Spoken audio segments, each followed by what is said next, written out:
Now that I've talked about several negative realities that apply to two-year college public speaking classes and faculty who teach them, I'm going to talk about some positive realities, which I believe everyone who already teaches public speaking in a two-year college is probably already familiar with, but which I hope will be useful to people who may be teaching this class for the first time and who perhaps have taught even other communication courses. Because I think that students who come to a two-year college public speaking class are different and present different challenges and opportunities than do those in almost any other field. First of all, there's the natural diversity of these students. As I mentioned before, their level of preparation and their attitude toward the course may vary all over the map.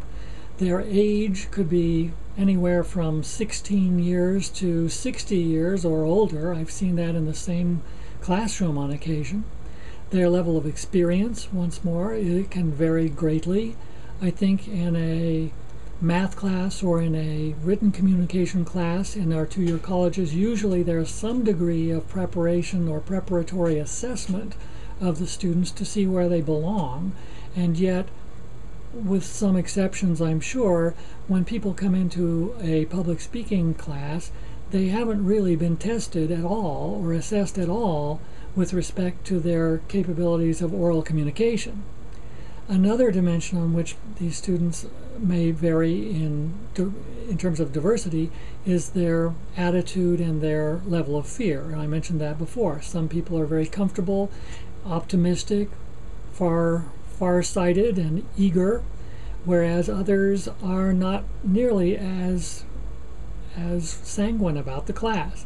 And finally, the research throughout the United States suggests that the racial and ethnic and social status diversity of two-year college students is much greater than it would be in the population as a whole, which has implications for a public speaking class. The next positive reality about two-year college students, I think, is their native innocence. Most of them are new to the territory. Most of them have few preconceptions about what a public speaking class is really going to be. They might be able to say, oh, I'm going to speak in public, but they don't know very much more about it than that. They may have no idea that they're going to learn how to outline speeches or develop satisfactory introductions and conclusions and gather resources to mention in their speeches to add to their credibility. So in this sense, I would say that they are particularly malleable. That's a positive reality about these students. They're open to tutelage because they have not had, most of them, public speaking instruction in the past. They don't really know what to expect, and I think they're open to instruction in different ways as opposed to what they might feel if they were going into a written communication class, since all of the students have studied written communication in years and years of education prior to college, certainly.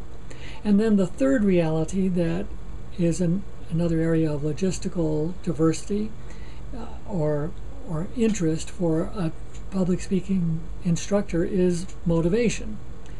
And by this I mean that most students are inclined to want to succeed when they come to a public speaking class.